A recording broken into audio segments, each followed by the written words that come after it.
प्रणिती शिंदे यांना पाठिंबा देण्यासाठी आलेला आहात, काय तुमची भूमिका आणि लिंगायत समाजाची काय भूमिका? सांगितलं ना की प्रणितीताई या अतिशय चांगल्या लोकप्रतिनिधी आहेत आणि गेली 15 वर्ष ते सोलापूर शहर मध्यच्या माध्यमातून विधानसभेमध्ये सोलापूरच्या विकासासाठी काम करत आहेत. या गेली 10 वर्ष आपण पाहतो विकासाचं नाव या जिल्ह्यामध्ये आणि या शहरामध्ये नाही.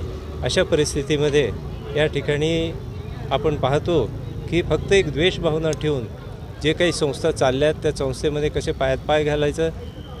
महापालिका संपूर्ण हातामध्ये दिली असताना महापालिकेत विकासाची कामं शहराची करण्यापेक्षा त्या ठिकाणी एकमेकाला त्रास कशा पद्धतीनं जायचं, मोडतोड कशी करायची, अशा पद्धतीची भूमिका घेऊन त्यावेळेसचे लोकप्रतिनिधी काम करताना आपण पाहिलेत आणि म्हणून त्यांना कुठंतरी घरचा रस्ता दाखवला पाहिजे आणि अशासाठी आम्हाला योग्य उमेदवार पाहिजे होता.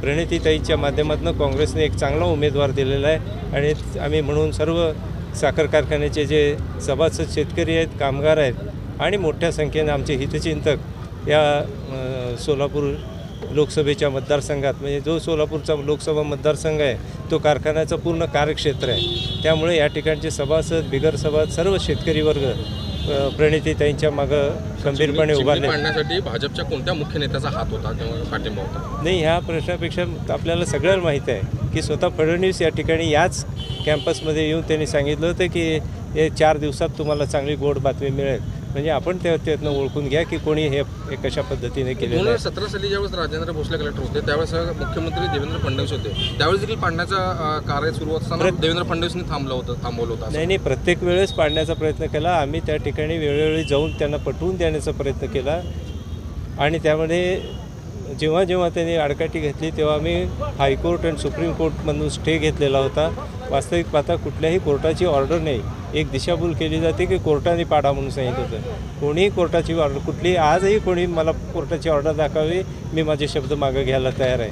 परंतु त्या व्यतिरिक्त एक सहकारी साखर कारखाना लोकप्रतिनिधींना लक्षात यायला पाहिजे होतं की एका सहकारी साखर कारखान्यामुळे किती लोक रस्त्यावर येणार आहेत आणि जवळजवळ 2,000 ते 2,500 कुटुंब कामगार हे रस्त्यावर येणार आहेत. अशा सगळं सांगूनसुद्धा एअर एव्हिएशन नवी दिल्लीचं ऑर्डर होती, कोर्टाची तर ऑर्डर नव्हतीच, परंतु एअर एव्हिएशननी दिलं होतं की NTPCची चिमणी आडवी येते म्हणून कुठलेही अडथळे पाडण्याची गडबड करू नका. हे ऑर्डर असताना पण त्या अशा पद्धतीने की द्वेषभावना त्या ठिकाणी कोणतं चांगलं काम करत आहे अशी द्वेषभावना. हां, आणि भाजपचे आमदार जे विद्यमान आमदार होते विजयकुमार देशमुख यांनी तुम्हाला काय म्हणजे एक लिंगायत त्यांनी कोणी कोऑपरेट केलेलंच नाही ना. लोकप्रतिनिधी सोलापुरातले जे लोकप्रतिनिधी आहेत त्यांनी कोणी आता बदला घ्यायची वेळ आली असं तुम्ही म्हटलंय. नक्की जे विकासानं काम करता असे संस्था बंद पडणारे काम करणार असतील तर असे लोकप्रतिनिधी काय कामाचे, त्यांना घरी पाठवलं पाहिजे. म्हणून आम्ही प्रणिती शिंदेच्या मागून किती लिंगायत समाज आपला ह्या कारखान्याच्या बाजूने उभा राहील आणि प्रणिती शिंदेच्या कारखान्याचे सभासद किती आहेत? साधारण 30,000 सभासद आहेत. सभासद शेतकरी आहेत, बिगर सभासद लोक आहेत, कामगार वर्ग आहे, मोठा हितचिंतक वर्ग आहे. कर्मयोगी आप्पांच्या माध्यमातून गेली 50 वर्ष सिद्धेश्वर साखर कारखाना एक आदर्श कारखाना म्हणून ओळखत होतो. अशा कारखान्याला मोडकळीत आणण्यासाठी त्या ठिकाणी त्यांनी चिमणी पाडली. नक्कीच त्यामुळे काही कारखाना बंद पडला नाही, उलट कारखाना चालू झाला.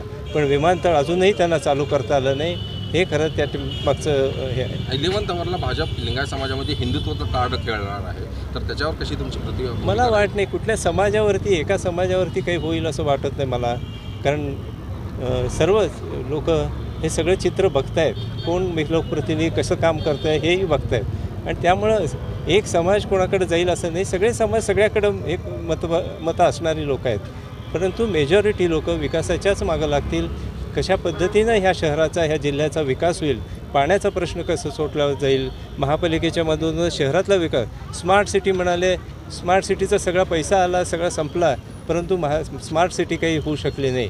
इथंच नाही, संपूर्ण भारतात मला दाखवा कुठं स्मार्ट सिटी झाली आहे. नुसतं असं काही तर बोलायचं. स्वच्छता अभियानाच्या माध्यमातून झाडू घेऊन रस्त्यावर लोक आले, परंतु पुढं काय झालं त्याचं? ह्या अशा पद्धतीने ज्या काही योजना आखल्या गेल्या त्या तिथंच थांबलेल्या आहेत. आता कारखाना बंद पडेल असं भीती व्यक्त केली जात होती चिमणी पडल्यानंतर, परंतु ह्यावेळेस कारखाना बंद नाही पडला, गाळप झाला ना सर. कारखान्यासाठी आम्ही दुसऱ्या दिवशी त्यासाठी प्रयत्न चालू केले.